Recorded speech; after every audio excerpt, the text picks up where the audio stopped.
믿음의 정상이 에네글라임이라는 산고지예요. 그래서 여기까지 이걸 뭐라고 하냐면 에네글라임은 두 송아지의 샘물이라고 하는 말이에요.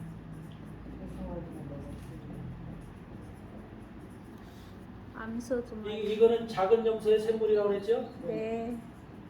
작은 염소 새끼의 샘물, 염소의 샘물이야. 그러니까 작은 염소가 먹는 샘물만큼 나오는 거죠. 네. 여기 두 송아지가 먹는 샘물만큼 나오니까 많아. 샘물이 훨씬 많이 나오죠. 아멘. 그렇죠? 네. 아멘. 이 상태를 에네글라임이라고 하는 거예요. 그러니까 여기 지금 요 사이에 엔게디라고 하는 것과 에네글라임이라고 하는 것에 주님이 그물을 딱 갖다 내고 지금 기다리고 있는 거예요. 아멘. 아멘. 그곳에 들어오는 고기들을 지금 주님이 잡아채는 거예요. 아멘. 아멘. 여러분들이 지금 그러면 그 안으로 들어가야 돼요? 어때? 그 밖에 있어야 될까? 안으로 들어가야 돼. 그 안으로 들어가야 되죠. 잡혀. 그래서 최소한도 엔게디까지의 신앙이 돼야만 그 안으로 들어가는 거예요. 아멘. 그래서 아멘. 여러분들이 성경 속에는 반드시 우리가 구원의 모든 기준이나 이런 것들이 다 정해져 있어요. 네. 대충 구원받고 대충 이렇게 하나님 나라 가는 게 아니에요. 아멘. 말씀 속에 이미 아멘. 다 그것이 선포가 되어 있어요. 음. 그래서 엔게디에서부터 에네글라임이라고 하는 이곳에 주님이 딱 금을 치고 여러분들이 그곳에 오기를 기다리고 있다는 거죠. 아멘. 그곳에 들어가야만 사는 것이고 구원받는 것이고 우리가 생명을 얻는 겁니다. 아멘. 그러려면 최소한도 엔게디가 어딘지 알아야 되죠. 네. 엔게디까지 들어가려고서 또 엔게디에서 에네글라임까지 에네글라임. 가야 되죠. 아멘. 이 상태를 우리가 전부 알아야만 지금 여러분들이 이 중에서 엔게디까지 들어간 사람이 있나 또 엔게디까지 지금 엔게디 이상을 가는 사람이 있나 이 본인의 신앙을 체계를. 본인이 측정할 수가 있어요. 아멘. 왜 아멘. 그러냐면 엔게디까지 들어가면 뭐라고 그랬어요?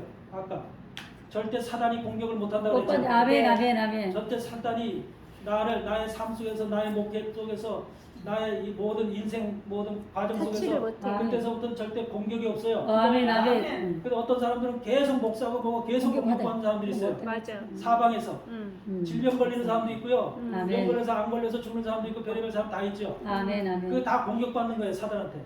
그 엔게디에 들어가면 공격을 못 공격 못 합니다. 받아. 아멘. 그래서 여러분들이 엔게디에 반드시 들어가야 돼요. 할렐루야. 아멘. 엔게디 아멘. 들어가는 것으로 만족하는 것이 아니라 거기서 에네글라임까지 계속 가야 에네글라임. 돼요. 아멘. 아멘. 이게 여러분들이 가야 될 신앙과 믿음의 목표 지점이에요. 바로. 아멘. 그곳에 주님은 이 금을 치고 있으니까 여러분 그물 안에 안 들어가면 여러분 죽는 거예요. 아멘. 아멘. 아멘. 그래서 이것을 여러분들이 반드시 이해를 하시기 바랍니다. 아멘. 그래서 엔게디와 에네글라임이라고 하는 것이 그런 의미를 가지고 있다는 것을 분명히 이해를 하시고 아멘. 바로 아브라함은 바로 이런 것을 전부 다 지금 이 에네글라임이라고 하는 것이 바로 아브라함에게는 브엘세바예요. 아브라함과 이삭, 야곱에게는 브엘세바이고요. 엔게디라고 하는 것이 바로 뭐냐면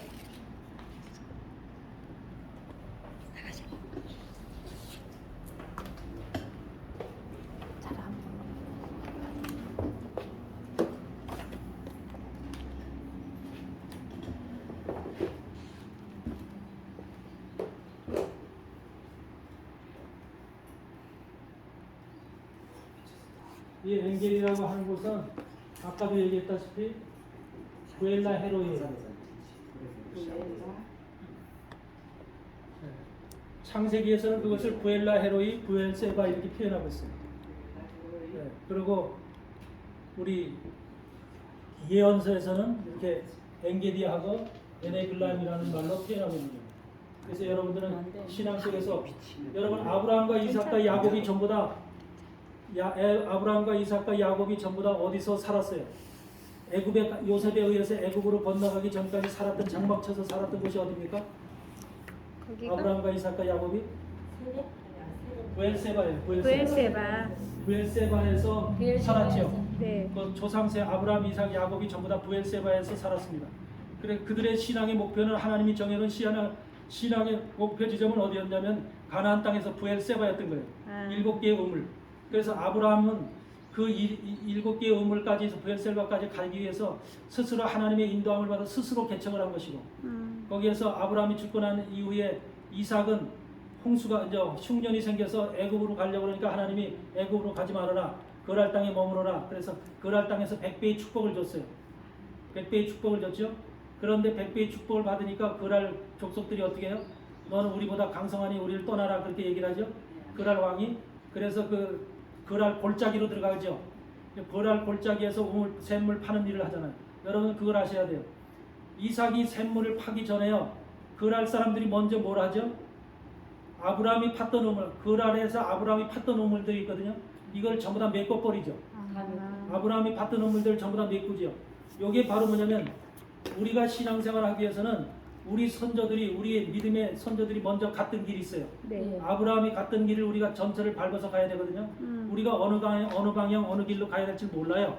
그래서 우리는 반드시 믿음의 선조들이 정상적이고 진리를 쫓아갔던 믿음의 선조들이 갔던 길을 그걸 전철을 밟아가야 됩니다. 아멘. 그런데 이삭은 그걸 모르는 거예요. 왜? 그래 이삭에게 그걸 모르게 하기 위해서 우물을 메꿔버리는 거예요. 그러니까 이삭은 한 번도 우물 판 적이 없어요. 왜? 아브라함이라고는 거대한 믿음의 조상 아버지 때문에 그냥 덕으로 살아왔기 때문에 아브라함이 죽고 나니까 어찌할 바를 모르는 거예요. 근데 하나님은 이삭을 어떻게 해야 돼요? 믿음의 조상으로 만들어야 돼요. 키워야 돼요. 그렇기 때문에 새롭게 우물 파는 작업을 시키는 거예요. 그러려면 우물을 파야 되는데 어떻게 팔지도 모르는 거예요. 어떻게 샘물이 나오는지도 모르는 거예요. 그런데 아버지가 팠던 우물을 메꿔버렸으니까 어떻게 해요? 방법을 모르는 거죠. 그러니까 이삭이 어떻게 해요? 하나님이 주신 지혜로 아버지가 팠던 메꾼 우물을 다시 파잖아요. 다시 파죠. 아버지가 그랄 사람들이 메꿔놓은 찾지 못하게 메꿔놨던 그 우물을 그대로 다시 파죠. 아버지가 우물을 이렇게 팠구나. 그래서 아버지가 팠던 우물을 다시금 파므로 인해서 아버지의 신앙과 아버지의 믿음이 어떻게 물을 파냈는가를 그 이삭이 스스로 경험을 하죠. 체험을 하죠. 그러고 나서 본인이 직접 이제 물을 파죠. 우물을 파죠. 우물을 팠더니 정상적인 우물을 파는 게 아니라 그때 뭘 봐요? 그랄 골짜기에서 샘물을 파더라는 거예요. 샘물. 결국 파낸 게 샘물을 파는 거죠. 샘물이라도 이제 조금씩 파내기 시작하는 거죠. 이삭 스스로가 이제 우물 파는 것을 이제 스스로가 하게 해서 자기 스스로 우물 파는 일을 하게 되는 거죠. 우물 판다는 것은 그 세상에 물 파는 게 아니라 뭘 얘기를 하는 거예요? 영적인 샘물, 하나님 말씀을 파는 일을 한다는 것입니다. 여러분들이 말씀 성경 속에서 하나님 말씀을 파는 일을 해야 돼요. 아멘. 물이라고 하는 것은 성경에 있는 물이라고 하는 것은 이것은 바로 뭘 얘기를 하냐면 예수 그리스도를 얘기를 해요. 아멘. 생수예요, 생수. 아멘. 예수 그리스도만이 생수예요. 아멘. 그래서 구약의 모든 말씀을 누구를 위해서 있는 거예요? 예수 그리스도가 그 안에 깨알같이 담겨져 있는 겁니다.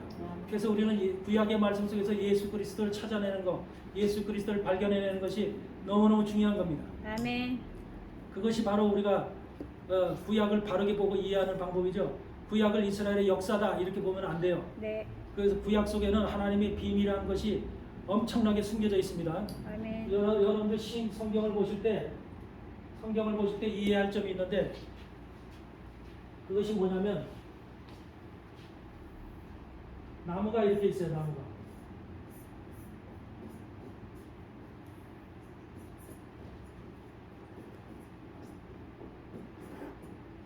나무 뿌리가 있습니다.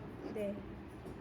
여기가 이제 줄기가 있고 큰 줄기가 있고 여기 잎사귀가 있고 또 열매가 있고 이럽니다. 지금 우리 눈에 보이죠? 여기 잎사귀, 줄기, 열매들은 다 눈에 보이죠? 보여요. 이게 바로 복음이에요. 신약 성경이에요. 복음. 네. 그러니까 복음은 우리 눈에 다 보입니다. 네. 그런데 이 복음이라는 것이 만들어지기 위해서는 뿌리. 복음이라는 것이 줄기, 잎사귀, 열매가 만들어지기 위해서는 어디로부터 올라와야 돼요? 뿌리. 뿌리로부터 뭐가 올라와야 돼요? 물이 올라와야 되죠. 물. 영양분이 올라와야 되죠. 네. 이것이 바로 예수 그리스도예요. 아멘. 그래서 이 속에 뿌리 속에는 구약의 뿌리 속에는 구약이라고 하는 뿌리, 식물의 뿌리 속에는 뿌리가 없으면 이것도 없죠. 네. 구약이 없으면 신약도 없는 거죠. 그렇죠. 그래서 구약의 뿌리 속에서 나오는 뽑아내는 물, 이것이 올라가는 물로 인해서 줄기와 잎과 열매가 생기듯이 우리는 반드시 구약 속에서 이 물을 발견해내야 돼요. 말씀. 예, 구약의 말씀은 바로 이걸 얘기하는 겁니다. 그래서 율법도 그렇고요, 선지자 예언서도 그렇고 전부 다가 이 뿌리 속에서 올라오는 이 물을 얘기하는 거예요. 예수 그리스도입니다. 아멘. 이것을 우리가 그러니까 뿌리는 눈으로 안 보이잖아요. 네. 이것은 눈으로 보이지만 여러분들 나무 밑에 있는 땅 속에 있는 뿌리 안 보이죠? 네. 뿌리가 몇 줄기로 나가 있는지 어디서 어떻게 되어 있는지 생겨 먹었는지 안 보이잖아요. 이건 뭐 어떻게 해서 알아봐야 돼요? 열매. 성령께서만 이것을 우리에게 가르쳐 줄 수 있습니다. 성령께서만 말씀 속에 이것이 다 기록되어 있는데 말씀을 이걸 기도를 통해서 성령과 함께 기도를 통해서 이 뿌리가 어떻게 뻗어 있는지 이 속에 물이 어떻게 올라오는 것인지 이런 방법과 이런 것들이 전부 다 말씀 속에 기도가 없이는 구약을 볼 수가 없는 거예요. 그러니까 아멘. 기도를 통해서 영적인 기도를 통해서 성령이 가르쳐 주심을 통해서 아멘, 아멘. 이 뿌리의 모양을 뿌리에서 올라오는 하나님의 말씀 예수 그리스도라고 아멘, 하는 아멘. 그 말씀을 우리가 볼 수가 있는 겁니다. 아멘, 아멘. 그래서 이런 것들이 올라와서 이렇게 됐구나. 그래서 이것을 표현하는 말이 뭐냐면 이 물을 갖다가 구약에서 뭘로 표현하냐면 의라고 얘기를 합니다. 의. 구약 의라고 얘기를 해요. 네. 그래서 이게 뭐냐면 우리가 어거스틴도 그렇고 마틴 루터도 그렇고 또 칼바르트도 그렇고 이런 사람들이 회심을 할 때 그 회심한 말씀이 있어요. 그게 바로 뭐냐면 로마서 1장 17절에 로마서 1장 17절 복음에는 하나님의 의가 의가. 나타나서 아멘. 복음에는 하나님의 의가 나타나서 믿음에서 믿음에 이르게 하나니 아멘. 의는 믿음으로 말미암아 살리라 그러죠. 아멘, 아멘, 아멘. 그래서 복음에는 이 복음에 이게 복음. 복음이죠. 네. 잎사귀 줄기 이 열매가 복음이라고 열매 했죠. 안에 네. 복음. 복음 속에는 뭐가 들어있다?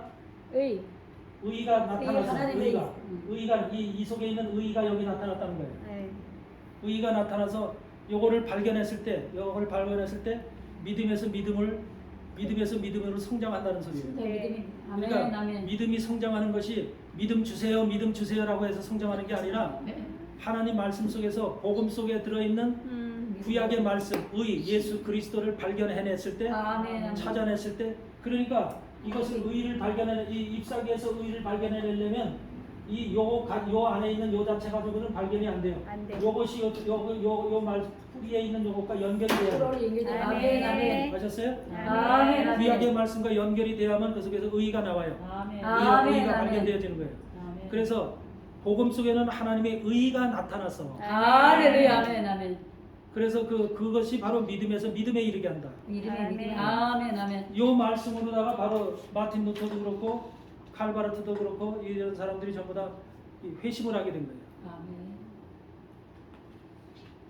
그래서 우리는 바로 이런 관계를 성경 속에서 이 나무와 뿌리의 관계가 바로 신약과 구약의 복음과 율법의 관계라고 하는 이 사실을 분명히 이해를 하셔야 돼요. 이것을 우리가 표현하고 있는 말이 계시록에서는 이것을 뭐라고 표현하고 있냐면 하나님의 말씀과 예수 그리스도의 증거 그래요.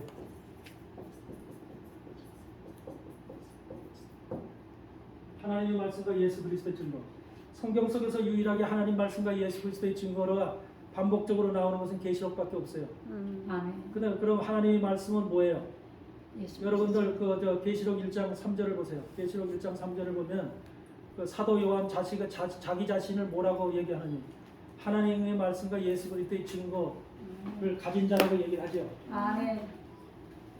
그리고 하나님 말씀과 예수 그리스도의 증거 때문에 어떻게 됐다? 반모라 하는 성으로 귀향을 갔다고 전하고 있죠. 요한은 하나님 말씀 예수 그리스도의 증거 자기를 본 것을 증거. 1장 3절. 계시록 1장 3절. 계시록 1장 3절에 나오죠. 아멘.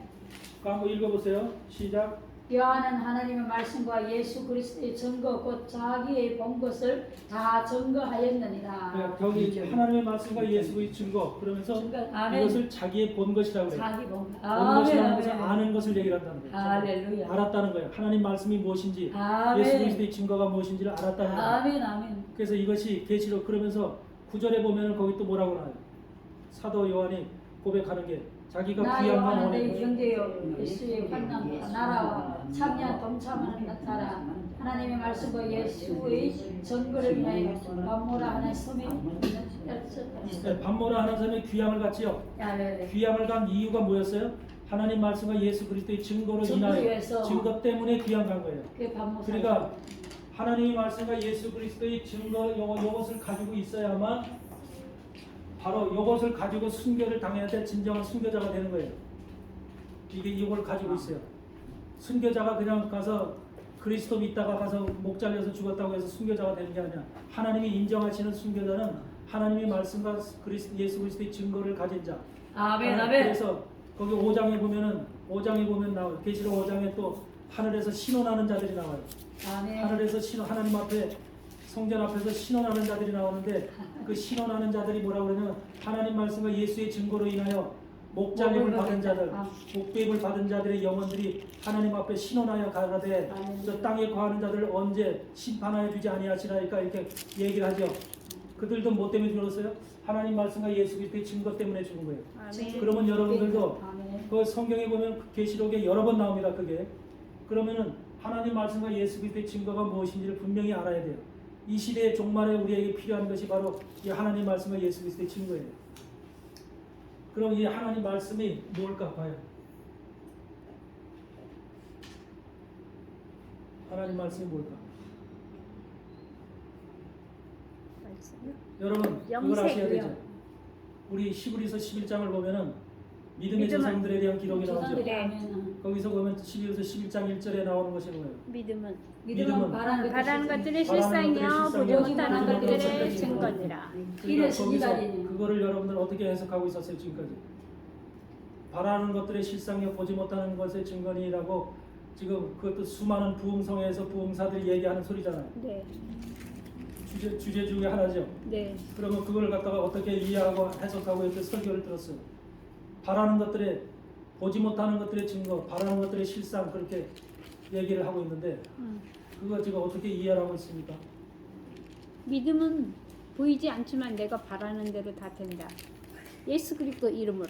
그러니까 바라는 것들이 된다라고 하는 것은 뭔가 믿어요. 우리가 원하고 세상에서 바라는 것들이 이루어진다 그 말이잖아. 네, 예. 그러니까 그게 기복신앙의 근본을 이루는 거거든요.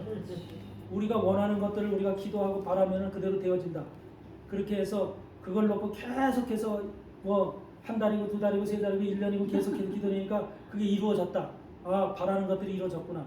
성경은 우리에게 그런 그만하네. 물질로서 집이로서 아파트 원했더니 아파트 줬다. 땅을 원했더니 땅을 줬다. 그게 아니라 말씀으로 교회를 이루어지는 원했더니 거지. 교회를 줬다. 그게 아니에요. 말씀으로. 이걸 아셔야 돼요. 믿음은 거기에는 지금 믿음의 조상들이 구약의 믿음의 조상들 나오고 신약의 믿음의 조상들이 나오죠. 아멘 아멘. 주역들 나오죠. 또 한번 봅시다. 말씀부터 우리가 제대로 이해를 해야 됩니다. 네, 믿음이라는 것은 구약의 믿음이나 구약 시대의 믿음이나 신약. 신약 시대의 믿음이 동일해요. 네, 이게 구약인데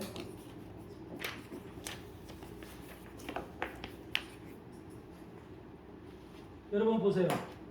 구약 시대의 믿음, 아브라함과 이삭과 야곱도 그렇고 여기에 다윗도 그렇고 모세도 그렇고 이 시대에 믿었던 선지자 엘리야도 그렇고 모든 이 시대 속에서 믿었던 하나님의 종들 선지자들은 무엇을 바라보고 믿었다는 거예요?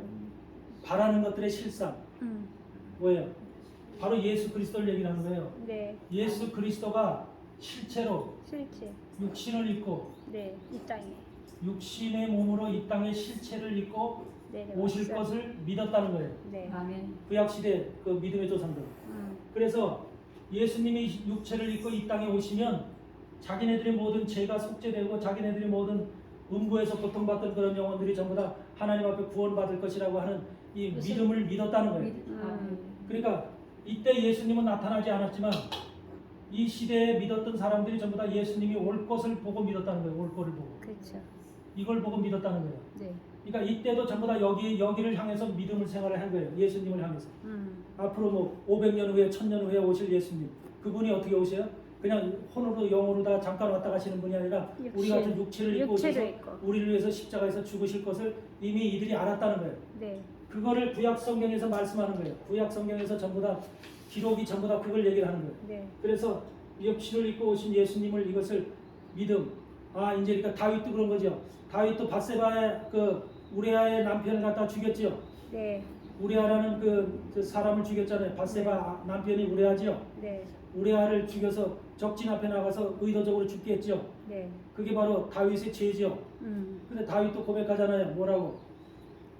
예수님이 오시면 내가 음부에서 고통받던 이런 모든 것들이 다 해결되고 이제 모두 주님 안에서 내가 그 모든 것이 다 깨끗해지리라고 마음속으로 믿고 시편에서도 고백을 하죠.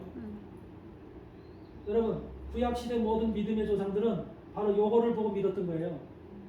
네.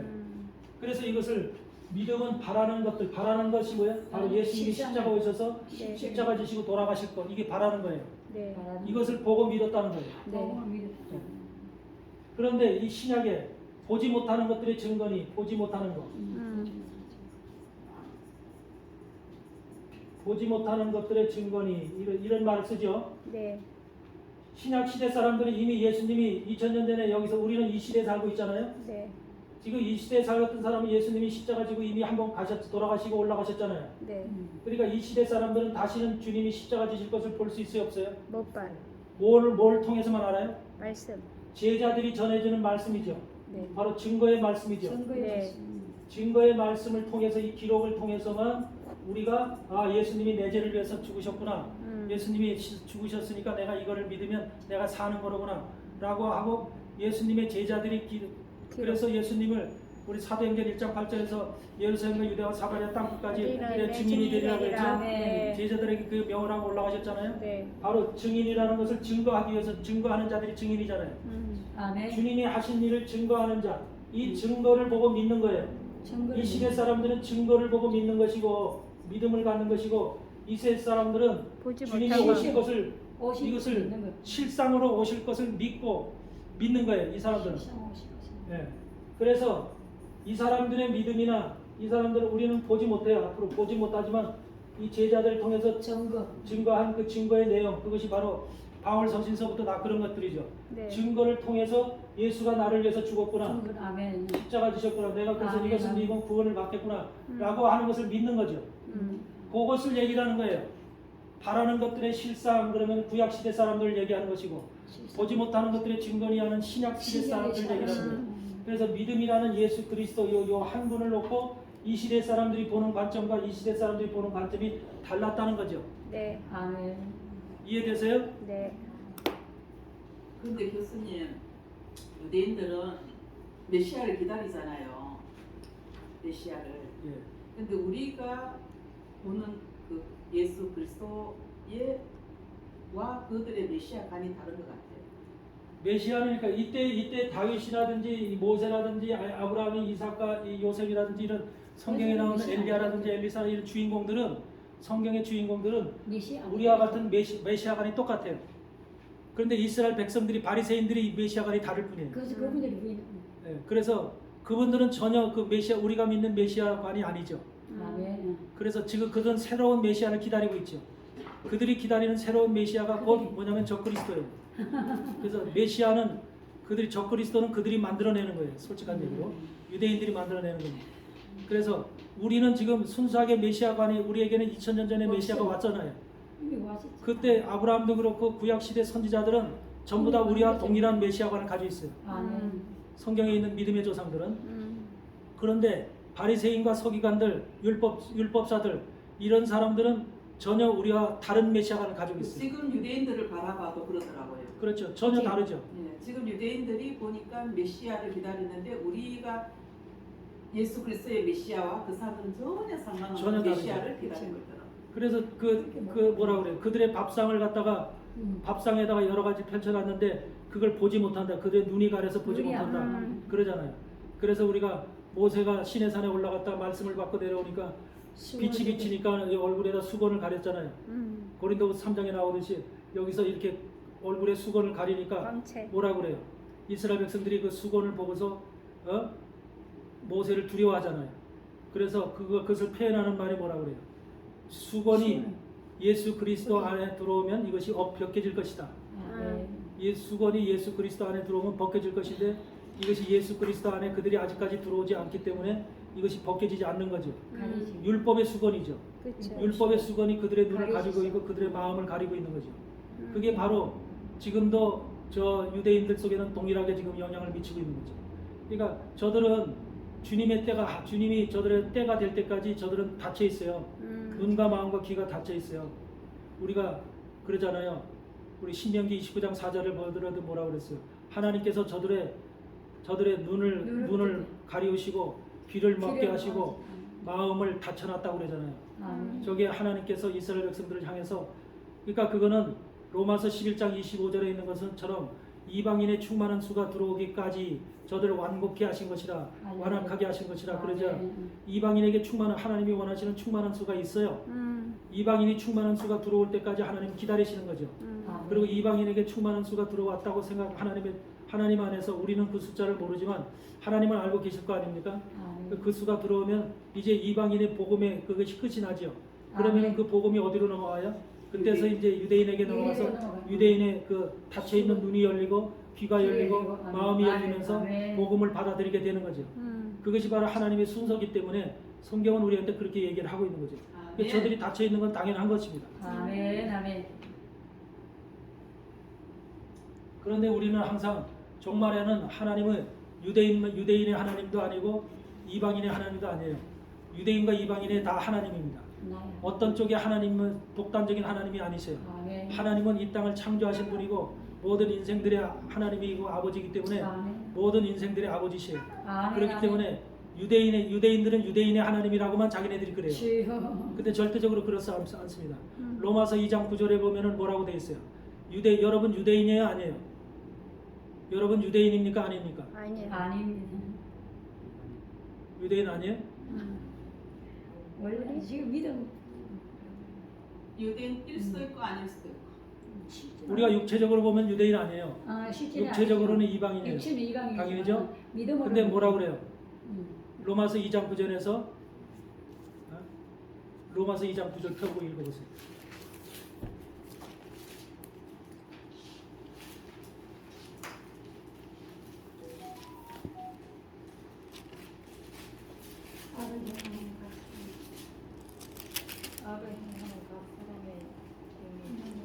첫째는 유대인이에요. 악을 행하는 각 사람의 영에는 반란과 공부가 있으리니 먼저는 유대인에게요 그리고 헬라인에게며 선을 행하는 각 사람에게는 그게 아니라 28절 29절. 2장이요? 28절? 2장 28절 29절. 무릇 포면적 유대인이 그래서 유대인이 아니요 그래서 포면적 육신의 할례가 아니니라 오직 이면적 유대인이 유대인이며 할례는 마음에 할지니 영에 있고 율법 저문에 있지 아니한 것이다. 네. 그러니까 지금 여기서 표면적 유대인이 아니래죠. 표면적 유대인이 누굽니까? 저 이스라엘 땅의 유대인들이죠. 저들은 지금 이면적 유대인이 안 됐죠. 왜? 예수 그리스도를 받아들이지 않으면 이면적 유대인이 안 됩니다. 근데 우리는 표면적으로는 유대인이 아니지만 이방인이지만 예수 그리스도를 받아서 우리가 주님의 사람들이 됐기 때문에 우리는 이면적으로 하나님이 보실 때 유대인이에요. 이면적 유대인이에요. 그리고 우리는 마음도 육신의 할례를 받은 사람이 아니죠. 우리 마음의 할례를 받은 사람이죠. 우리는 이면적 유대인이면서 마음의 할례를 받은 사람들이기 때문에 하나님이 인정하시는 유대인은 이면적 유대인과 마음의 할례를 받은 자들을 유대인으로 보는 거예요. 그러니까 하나님이 보시는 유대인과 우리 세상이 보는 유대인과는 다르죠, 관점이. 아멘. 이걸 우리가 분명히 알아야 돼요. 유대인을 보는 관점. 여러분들은 세상이 보는 관점을 쫓아갈래요? 하나님이 보는 관점을 쫓아갈래요? 하나님 보는 관점. 그렇죠. 하나님이 보는 관점을 쫓아가면은 여러분들은 당연히 유대인이에요, 아니에요? 유대인입니다. 유대인이에요. 아멘. 여러분들은 당당하게 유대인입니다. 그게 아멘. 우리는 영적인 유대인이라 이렇게 영적 유대인. 얘기하지만 아멘. 여러분들은 유대인입니다. 하나님이 인정하는 유대인이면 된 거예요. 아멘. 아멘. 하나님이 인정하는 유대인, 육적인 유대인, 그 외형적인 유대인을 하나님이 찾는 게 아니에요. 이해하세요? 아멘. 분명히 하나님은요 이면적 유대인을 찾는 겁니다. 이면적이라고 하는 것이 내적이고 영적인 유대인들 얘기하는 거예요. 그 예수 그리스도를 받아들이고 예수 그리스도의 사람이 된 사람들을 아멘. 예수 그리스도로 할례를 받은 거예요. 예수 그리스도로 마음의 할례, 아멘, 신령의 아멘, 할례를 아멘. 받은 사람들을 이면적 유대인이라고 하는 거예요. 그렇기 때문에 우리가 계시록 7장에 보면은 14만 4천이 있죠. 네. 14만 4천은 다 유대인 지파로 돼 있죠. 아멘. 유대인 지파 유다 지파에서 12,000명, 시므온 지파 12,000명 이렇게 쭉 유대인 지파로 돼 있죠. 아멘. 그리고 유대인 지파로 돼 있기 때문에 여러분들은 거기 안 들어갔겠네요. 상징입니다. 근데 신천지 사람들은 다 자기네래요. 그게 14만 4천이 신천지 사람들은 다 자기네라거든요. 물론 이단이니까. 그런데 여러분들이 들어갔을까 안 들어갔을까? 들어갔죠. 14만 4천에 들어갔죠. 하나님이 지금 거기다 얘기하는 것이 14만 4천을 각 지파에 12,000명씩 얘기하는 것이 유대인 지파죠. 육적으로 예수 그리스도를 받아들이지 않는 저들을 두고 하는 소리일까? 아니면 이면적 유대인을 두고 지금 이면적 얘기하는 유대인. 것일까? 이면적 유대인. 이면적 유대인을 두고 하는 소리. 여러분이 어느 지파에 속해 있는지는 몰라요. 하나님만이 아셔요. 아멘. 아멘. 그렇지만 여러분은 반드시 그 속에 속해 있는 유대인입니다. 아멘. 여러분도 당당하게 14만 4천에 들어갈 수가 있어요. 아멘. 아멘. 우리는 몰라요. 우리 하나님 스스로는 알 수가 없어요. 하나님만이 아는 하나님 방식이 아멘. 있겠죠. 그래서 우리는 14만 4천이라는 것을 지금 대부분의 세대주의자들이고 저 유대인들 지금 대부분의 사람은 다 유대인으로 보거든요. 유대인 목사들도 유대인으로 봐요. 대부분의 사람들이. 왜 유대인으로 볼까? 지금 여러분들 종말론 사상 속에서 가장 무서운 것이 지금 세대주의 종말론이에요. 세대주의 종말론을 지금 한국의 80% 이상이 세대주의 종말론을 믿고 있습니다. 그럼 세대주의 종말론이 그것이 어디서부터 왔으며 어디서부터 시작됐을까? 이 세대주의 종말론의 그 원천에 대해서 여러분들 압니까? 몰라요. 미국에서 왔나요? 당연히 미국에서 왔죠. 미국에서 왔고 우리나라 저 아펜젤러라든지 언더우드라든지 우리나라의 복음을 전한 그 선교사들이 우리나라에 가지고 온 종말론의 하나가 바로 세대주의 종말론이에요. 그때 당시에 세계 각국의 미개발국가서부터 전 세계 선교사들이 수많이 파견됐는데 그들이 바로 가지고 나가서 전한 종말론이 세대주의 종말론이에요. 여러분들 세대주의 종말론에 대해서 제대로 알아야 돼요. 세대주의 종말론을 모르면 우리가 거기에 다 속습니다.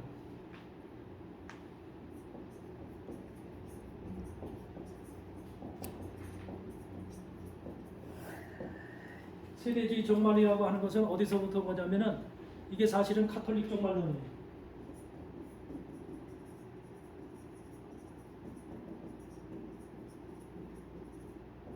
뭐냐면 첫째, 여기에서 아즈카라고 하는 카톨릭 신부, 스페인 신부가 이 아즈카라는 예수의 신부입니다.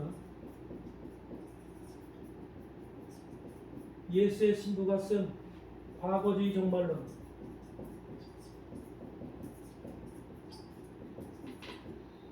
그 다음에 리베라라고 하는 또한 예수의 신부가 쓴 미래주의 종말론, 이것을 결합한 것이 바로 세대주의 종말론이에요. 그러니까 카톨릭에서 왜 저 종말론을 쓸까?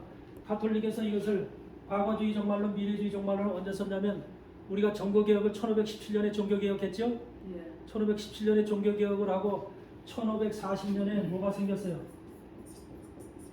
기독교를 때려잡기 위해서 카톨릭에서 생긴 것이 1540년에 예수회가 만들어지죠. 예수회가 만들어지죠. 그래서 이그나시오스 로열라라고 하는 사람에 의해서 예수회가 만들어져요. 예수회 만들어진 목적은 뭐예요? 종교재판을 통해서 이 개신교로 돌아간 사람들 전부 다 죽이기 위해서 화형시키고 전부 다 이 형틀에 의해서 죽이기 위해서 만들어낸 그런 종교재판, 그것이 바로 그래서 그 종교개혁 이후에도 수천만 명의 개신교 교인들이 죽어나가죠. 이것이 바로 예수의 작품이죠. 이그나시오스 로열라라고 하는 그 신부가 스페인 신부예요. 그래도 저희는 신학교 때 들을 때 예수회가 캐톨릭 자체에서 개혁하는 그런 걸 들었는데 목적은 자기네들의 목적은 그러죠. 자기네들의 목적은 나쁘고 이 개신교 사람들을 전멸하기 위해서 우리가 만들어졌다 이런 타이틀을 걸질 않죠. 자기네들은 좋은 목적으로다가 이런 목적으로다가 이렇게 한다라고 하는 목적을 갖다 대의명분을 세우겠죠. 그러나 실제적으로 예수회가 한 일은 지금도 예수회가 존재하죠. 네. 그러면서 지금도 하는 일은 전부 다 악한 일을 골라서 하죠. 한마디로 말하면 특수부대나 마찬가지, 카톨릭의 특수부대나 마찬가지죠. 그래서 모든 이런 문제들을 해결하는 것. 남미 쪽에 가면은 남미가 전부 다 카톨릭 국가가 됐죠, 예전에. 네. 스페인, 포르투갈이 점령하면서. 네. 남미 쪽에 내가 페루라든지 볼리비아 이런 데 가보면요, 박물관에 그때 당시에 왔던 사람들이 신부들이나 사제들이 입고 왔던 옷들이 다 걸려 있어요. 옷들이 다 걸려 있는 나가서 처음에 와서 놀란 게 뭐냐면 그 옷에 옆에 이렇게 지휘봉 같은 게 이렇게 달려 있어요, 전부. 지휘봉. 우리 지휘봉 알지? 이렇게. 네. 그게 여기 이렇게 숍뒤 때 옆에 이렇게 달려 있어요. 그래서 그게 뭔가 하고 이렇게 꺼내 보니까 칼이에요, 칼. 뾰족한 칼이 여기 전부 다 달려 있어요. 그래서 거기 있는 사람들한테 자기네 조상들이 거기 있는 사람이 설명을 하는데 본토 사람이 뭐라 그러면 자기 조상들이 너 예수를 믿을래 안 믿어? 그래서 안 믿는다 그러면 그냥 그 자리에서 그냥 찔러 죽인대요. 그만큼 잔인하게 예수의 사람들이 와서 그렇게 남미를 개화시킬 때 그렇게 했다는 거예요. 그러니까 그만큼 얘들은 인명에 대한 그 생명에 대한 그 가치나 이런 게 전혀 없어요. 예수라는 것은 무시무시한, 한마디로 군대로 얘기하면 완전 특수부대입니다. 가톨릭의 특수부대라고 생각하면 돼요. 이걸 이그나시오스 로열라라고 하는 사람이 1540년에 가톨릭 교황의 허가를 받고 이걸 만들어내거든요. 그래서 그때부터 이게 존재하게 되는데, 여러분들 보세요. 왜 아즈카라는 예수의 신부가 과거주의 종말론, 또 리베라라고 하는 신부가 미래주의 종말론을 만들어낼까? 이게 1590년, 1610년도에 만들어지는 종말론이거든요. 이게 보면은 뭐냐, 여러분들 보세요. 어거스틴도 그렇고요. 그 많은 그 중간에 그 중세 시대의 그 신학자들도 그렇고요. 이 종교개혁 이후의 신학자들도 그렇고요. 수많은 사람들이 교황이 적그리스도라고 했어요. 그런 말을 했어요. 예. 지금도 그 어떤 우리 그 있어요. 주교 성경 캠품이 있죠. 네. 그 신학책에 보면 교황이 적그리스도라고 대부분의 사람들이 그렇게 얘기를 했어요. 그러면 카톨릭에서는 교황이 적그리스도라는 말을 듣고 싶을까요? 안 듣고 싶을까요? 안 듣고 싶죠. 그렇기 때문에 교황이 적그리스도가 아니라는 것을 변명하기 위해서 만든 종말론이에요. 저게 변명하기 위해서 만든 종말론인데, 어떻게 되냐면 교회가 시작한 교회 연도가 우리 정식으로 카톨릭이었지만 우리 인류 역사에서 교회라는 이름으로 처음으로 시작한 연도가 몇 년도예요? 구역부터 말하나요? 네, 아니 신약. 구약 말고 신약. 교회라는 건 신약에서부터 시작되잖아요. 그럼 2000년 지금 그게 연도가 언제냐면 AD 538년에 538년도에 바로 교회가 출발을 합니다. 뭐로 출발하냐면 정식으로 출발하는 것이, 이것이 이제 원래 교황 체제의 교황이라는 이름으로 출발하지 않았어요. 처음에는 감독이라는 이름으로 출발했습니다. 그래서 로마 감독. 그런데 그것이 이제 다마수스라는 주교, 그리고 레오라는 주교, 그 다음에 그레고리오스라는 주교, 이 세 사람의 아주 헌신적인 노력에 의해서 교황 체제로 바뀌는 거예요. 교황 체제. 그래서 교황이라는 이름으로 새로 지는 거예요. 그래서 538년에 이 교회 체제가 시작이 돼서 언제 끝나냐면요, 1798년에 끝나요. AD 1798년에. 이 AD 1798년은 나폴레옹이 등장하는 시기예요. 나폴레옹의 등장. 나폴레옹의 등장과 더불어서 어떤 일이 발생해요? 아비뇽 감옥에 교황이 가서 감옥살이를 하는 그런 신세로 전락이 됩니다. 그래서 역사 이래 교회가 시작된 이후에 황제에 의해서, 정치적 황제에 의해서 끌려가서 교황이 감옥에 들어간 그런 예가 이제 나폴레옹에 의해서 이제 그렇게 된 거예요. 그래서 나폴레옹에 의해서 쉽게 얘기하면 538년서부터 시작됐던 교황의 그 권세와 힘이 나폴레옹에 의해서 꺾인 거예요. 그래서 감옥에 쳐놓고 결과적으로 그때 들어갔던 교황은 그때 비오 6세인가 아마 그럴 거예요. 그 교황은 그 감옥에서 죽죠. 그런 형상이 생기면서 바로 이 시간이 몇 년이냐면, 이 시간이 538년에서 1798년이 1260년이에요. 1260년. 1260년이라고 하면 여러분 성경에서 한때, 두때, 반때에서 1260일 이런 거 들어보셨죠? 네. 바로 그걸 얘기를 하는 거예요. 1260일, 한때, 두때, 반때. 적그리스도가 나타난 때를 바로 한때, 두때, 반때라고 그러죠. 네. 그러면서 자기네들은 논증하기를 이 1260년 동안, 이 시간 동안 교황은 적그리스도로 나타난 적이 없다. 요거를 변증하는 거예요. 이것이 바로 카톨릭의 종말론. 그러니까 이 과거주의 종말론이라는 것은 아즈카 같은 바로 종말론이나 성경에 기록된 종말론은 AD 538년 이전의 사건, 다시 말해서 헬라 왕이 통치하던 시대와 로마 왕이 통치하던 시대, 소로마 제국이 다 있던 그 시대에 AD 538년 이전의 상황의 요 시대를 종말론으로 기록한 것이다. 그게 바로 과거주의 종말론이에요.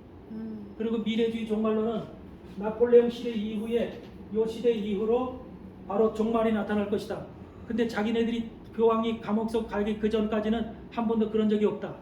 그래서 교황이 적그리스도가 아니라는 것을 변명하기 위해서 만들어낸 의도적인 종말론이 바로 저 종말론이에요. 리베라? 카톨릭의 종말론이에요. 근데 저 종말론이 바로 1590년도, 1610년도에 만들어지게 됩니다. 근데 저것이 영국의 그 에딘버러, 영국의 에딘버러 그 교회에 깊은 그 지하 도서관 감옥 같은 지하 도서관에 저 책이 놓이게 돼요. 놓이게 돼 가지고서 그 책을 갖다가 누구도 먼지가 퀘퀘 쌓여서 보지 않던 책이에요. 그걸 갖다가 넬슨 답이라고 하는 성공의 신부가 발견을 하게 돼요. 넬슨 답이라고 하는 성공의 신부가 요 두 가지 아지카 리베라가 쓴 과거주의 종말론과 미래주의 종말론의 책을 발견하게 돼서 그걸 보게 됩니다. 그걸 보면서 새롭게 그걸 보니까 그 종말에 대한 기록인 거예요. 종말에 대한 기록을 갖다가 자기네들이 그 넬슨 다비가 그걸 연구를 해서 개신교의 종말론으로 좀 변모를 시킨 거예요. 저걸 갖다가 변모를 시켜가지고 개신교의 종말론인 것처럼 1850년대쯤에 이걸 발표를 한 겁니다. 그래서 종말론이라는 책이 처음으로 나온 때가 1850년도경이에요. 그래서 넬슨 다비라고 하는 사람이 영국의 성공의 신부가 저 종말론을 책을 개신교에다 처음으로 내놓게 되죠. 이게 바로 세대주의 종말론이에요. 그러니까 세대주의 종말론은 결과적으로 개신교 자체가 이것을 연구해서 내놓은 이론이 아니라 사실 카톨릭의 이론을 약간 변형시킨 거예요. 변형시킨 것이 바로 그것이 카톨릭의 지금 현재 우리가 보고 있는 이런 그 개신교의 종말론이에요. 근데 이 종말론을 개신교가 선교사들을 통해서 전 세계 선교, 그 시대는 1800년도에는 전 세계의 개신교 선교가 엄청 일어납니다.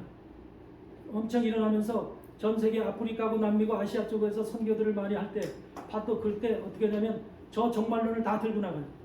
그래서 저 종말론을 각 나라 각 교회들에 전하게 됩니다. 세계 모든 나라들이 거의 다 세대주의 종말론을 받게 돼요. 그래서 이런 식의 바로 종말론이기 때문에 여러분들은 지금도 저 종말론을 보면 안 돼요. 근데 대부분의 지금 종말론을 전하는 자들이 저 세대주의 종말론을 전하는 거예요. 그 과거의 뿌리도 모르고 역사적인 관점도 모르고 저것이 어떻게 시작돼서 누구의 종말론인지도 관심도 없이 그냥 종말론이라고 하니까 그걸 그대로 그냥 수용하고 받아들이는 거예요. 큰 위험이, 엄청난 위험이 도사리고 있는 겁니다. 그러니까 카톨릭은 저거를 지금 공부하고 있는 개신교 교회들을 향해서 볼 때 웃음을 짓겠죠. 네. 비웃고 있겠죠. 왜? 저게 사실 가짜거든요. 교황이 적그리스도가 아니라는 걸 변명하기 위해서 만들어낸 의도적인 종말론을 개신교가 진짜인 것처럼 지금 받아서 그걸 공부하고 있으니 얼마나 카톨릭에서 볼 때 웃음이 나올 일이에요. 바로 이런 현상들을 여러분들이 바로 역사를 바로 알아야 돼요. 그래서 세대주의 종말론, 요새 대부분의 지금 종말론을 전하는 사람들의 90%가 다 세대주의 종말론을 전하는 거예요. 이게 아주 무시무시하게 이게 무서운 지금 종말의 그 현상들입니다.